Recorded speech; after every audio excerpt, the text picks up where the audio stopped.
Welcome back to Media Mesh, where I give you my unapologetic opinion on everything from music, movies, news, reality TV, and much more as we go down the rabbit hole all in 5 minutes or less. Well, today we're talking about, yet again, Mr. Charleston White. Now, what we're talking about is not really good. Self-shooter Charleston White admits to the R word in disturbing resurfaced video.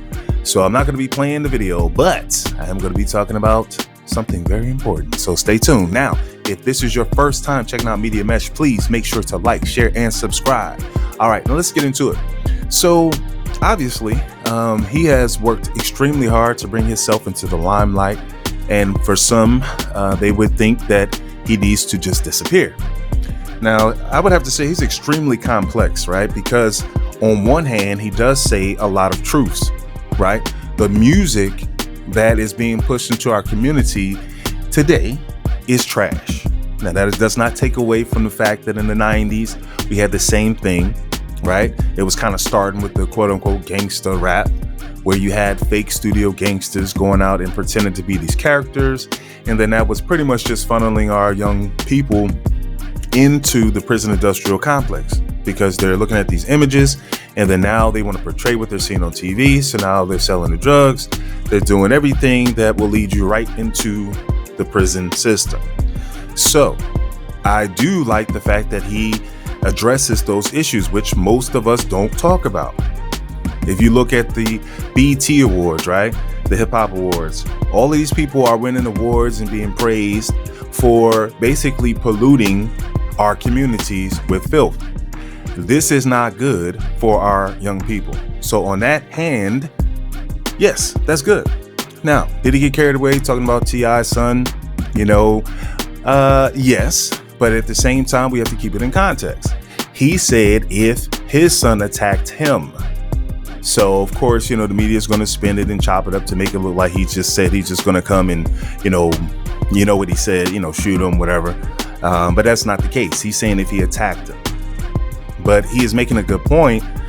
His son is out of control, obviously. And he's saying that basically T.I. must be scared of him because he's not checking him. So, there's a time for everything, right? So when your kids get to a certain age, you allow them to pretty much explore and do them. Now, the only difference is, I guess, if they're under your household, there is certain limits to that, right?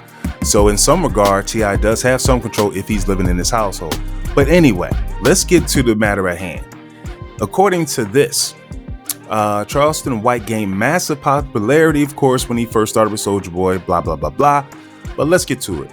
In the grainy cell phone video reshared by a Twitter account, White is seen sitting in a car with a hat on, and in the video certainly appears older as White is sporting a curly ponytail. In the video, which we could only stomach to watch once for the purpose of this report, White says, and we paraphrase, every woman deserves a good RAPING. Apparently, this isn't the first time White has admitted to RAPE on camera, but it hasn't seemed to slow down his meteoric rise. This is concerning, yet not surprising. He seems to have, and again, I'm no psychologist or psychiatrist, whatever, but he has multiple personality disorder, right? So on the one hand, you're talking about good things that make sense, but then on the other hand, there's this other side of you that's crazy. He does seem thrown off. So it's like you can't really take him serious. And at this point, it seems like he does have a death wish. I've been watching a few people on YouTube and they were talking about, this one guy, I think Funny Marco, and it was like, how much would it take to get rid of you or just silence you? And even Pierre was talking about he's on their radar and you know who they are. And so now they're watching, so he might come up short. And then he says himself he wants to die a martyr. So is that his ultimate goal? Make a big name for himself and then go out and blaze of smoke? I don't know. But they don't like anything that's going to be trying to stop their funds. Right? This is a purposeful plan. This music is definitely designed on purpose. And because he's addressed it and is making noise, they're coming after him. But most concerning is this RAPE situation. What do you think? Tell me in the comments. Until next time.